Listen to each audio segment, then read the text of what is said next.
Hello, friends. This is Dave Hurwitz, executive editor at ClassicsToday.com, here with random reviews from the Overflow Room.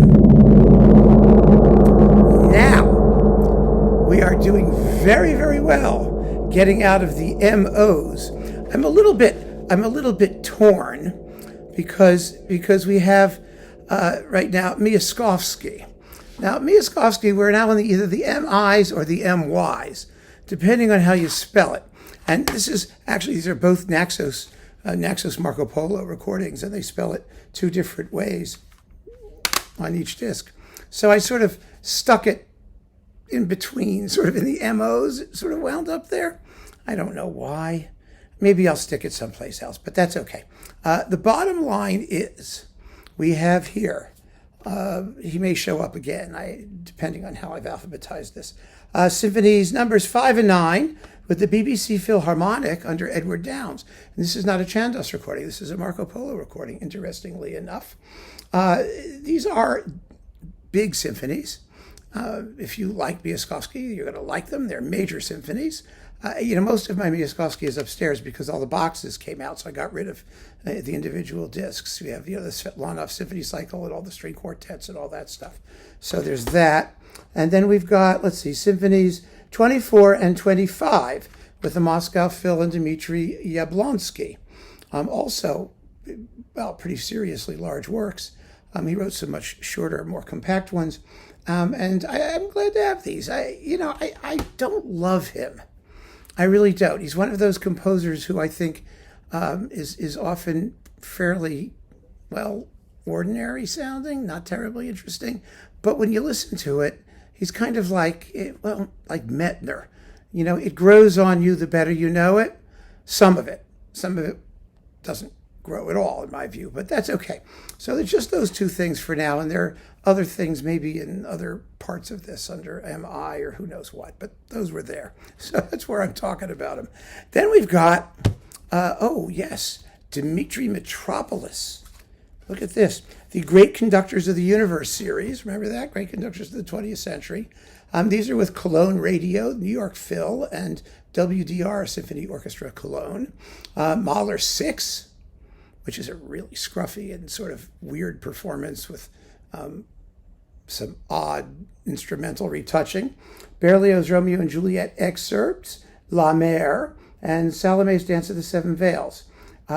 These are strange performances, interesting performances. I mean, he was twitchy and quirky and usually pretty quick and high level of neurotic tension. And you hear that here. I mean, you really do. They're exciting, but odd.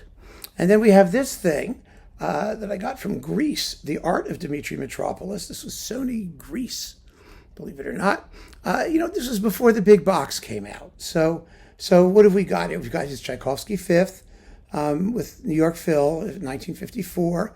The Prokofiev Lieutenant Kijé, also with New York Phil, 1956. These are really good performances.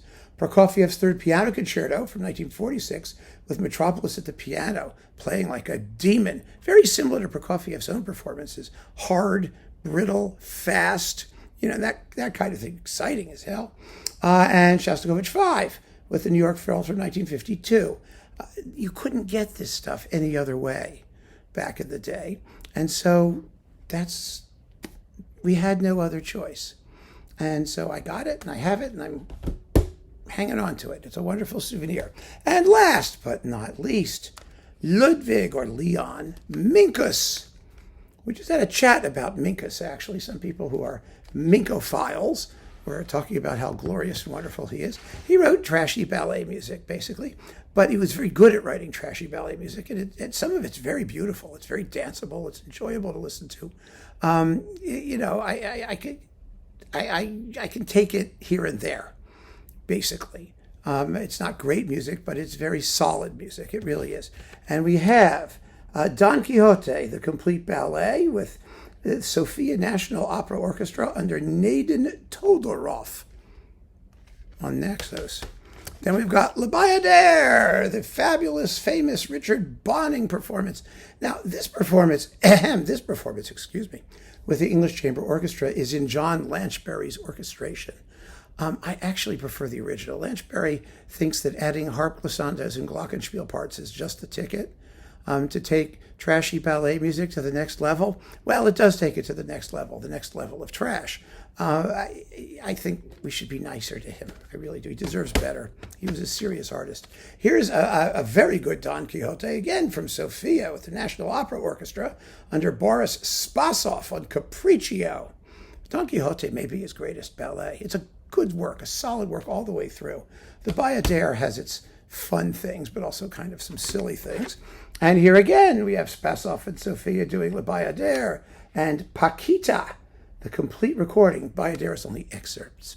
So we have the complete Paquita. Yay! Lots of fun. You've got a harp soloist. Oh boy, you got to have a harp solo in this stuff.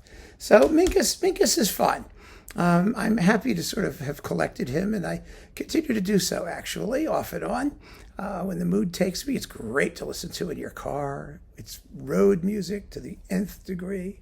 It just fills your cabin with warm, luscious sound that's nicely rhythmic and perky. So keep on listening, friends. Thanks for joining me. Take care.